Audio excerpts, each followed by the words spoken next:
Welcome, everyone, to today's Explainer. I am absolutely thrilled to dive into this one with you.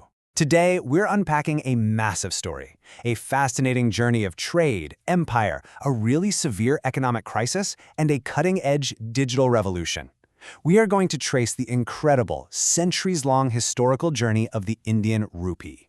Over a billion. Seriously, let that number sink in for a second.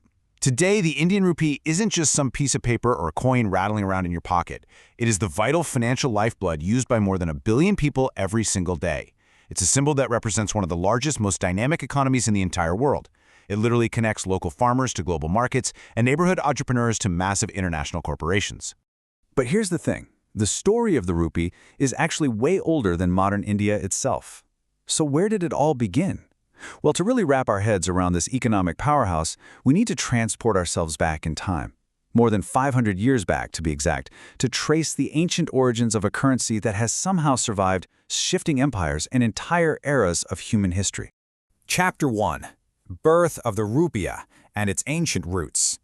It all kicks off with linguistics, which is kind of the perfect way to ground us in the history. The word rupee actually originates from the ancient Sanskrit word rupiah. And what does that mean? It simply translates to a silver coin.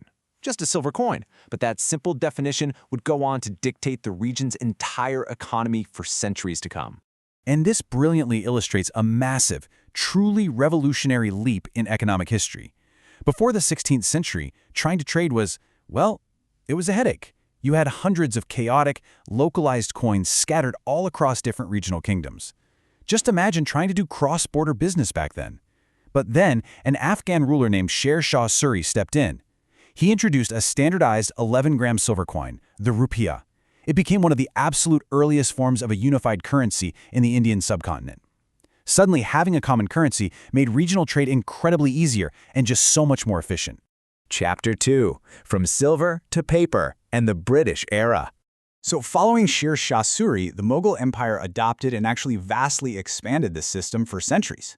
But then, as you might guess, everything changed. As the British East India Company expanded its grip, they started standardizing coinage across their territories. By the 19th century, the rupee was the dominant currency throughout British India. But a severe vulnerability hit. Because the rupee was still based strictly on silver, its value fluctuated wildly whenever global silver prices changed.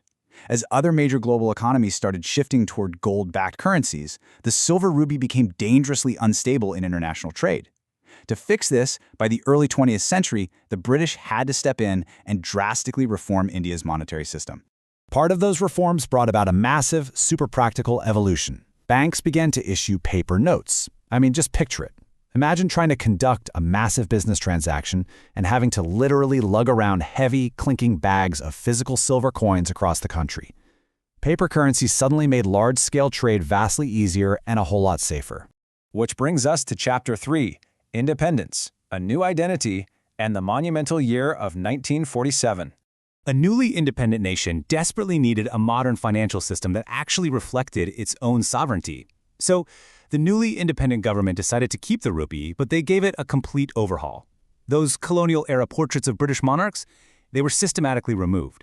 And in their place, proud new national symbols of an independent India took over the currency's design. Redesigning the physical money was a crucial, highly visible statement of identity for the new government. It was them saying, "We are here and this is ours." Then, exactly 10 years later, in 1957, India took this huge mathematical leap, 100 paise. They officially adopted the decimal system, dividing exactly 1 rupee into 100 paise. Now, I know that sounds incredibly simple to us today, but at the time, this drastic simplification made daily calculations and transactions infinitely easier for millions of everyday citizens. And over the following decades, man, this currency proved to be incredibly tough. The rupee survived and really mirrored the nation's own resilience. It financed the famous Green Revolution that massively boosted the country's food production. It fueled decades of immense industrial growth, and it weathered the severe turbulence of wars, international oil shocks, massive political changes, and shifting economic crises. Chapter 4. The 1991 Turning Point and a Severe Economic Crisis. So the crucial point is really captured in this terrifying reality. In 1991, India faced a severe balance of payments crisis. They were left with only enough foreign exchange reserves for a few weeks of imports. Let that sink in. Without foreign money to buy basic, everyday essentials like global oil, the national economy was literally on the brink of coming to a total grinding standstill. That level of sheer economic panic forced massive, immediate action. The 1991 economic reforms were rolled out, markets were urgently opened up, foreign investment drastically increased, and the Indian economy really had no choice but to start rapidly integrating with the rest of the world.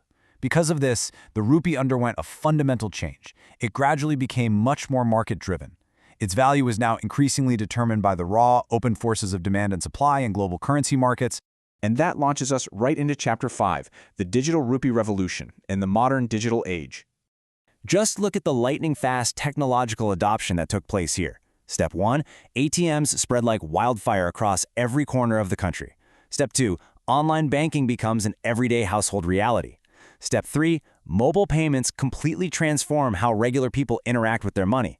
And finally, Step 4, the monumental launch of the Unified Payments Interface, better known as UPI.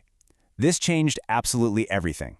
Millions of transactions could now happen instantly, right through smartphones. For millions of people, the rupee was no longer a heavy physical coin or a paper note. It became an invisible, instant, digital reality. Right in the middle of this rapid modernization and digital expansion, the currency realized it needed a major global brand identity. So, in 2010, the official rupee symbol was introduced. Designed by D. Udaya Kumar, this symbol became a major milestone. It served as this highly modern visual representation of India's soaring economic ambitions on the world stage. Now, what's really interesting about this design is how brilliantly it blends domestic tradition with global integration. When you break it down, it takes elements of the traditional Devanagari letter Ra, which honors India's deep historical roots, and expertly fuses it with the Roman letter R. It's just a perfect design that signals a currency deeply tied to its ancient heritage, yet fully, confidently integrated into the global economy. Today, the Indian rupee powers trade, huge investments, and incredible innovation. It is so much more than just money, right? It's a direct reflection of India's history, its unyielding resilience, and its vast future aspirations. Which brings us to a final provocative question to leave you with today. From an 11-gram silver coin minted 500 years ago to digital transactions processed invisibly in fractions of a second, what do you think the next chapter will look like for this rapidly evolving currency? Thank you so much for joining me on this explainer. I really hope this provided a totally new perspective on the money moving our world. See you next time.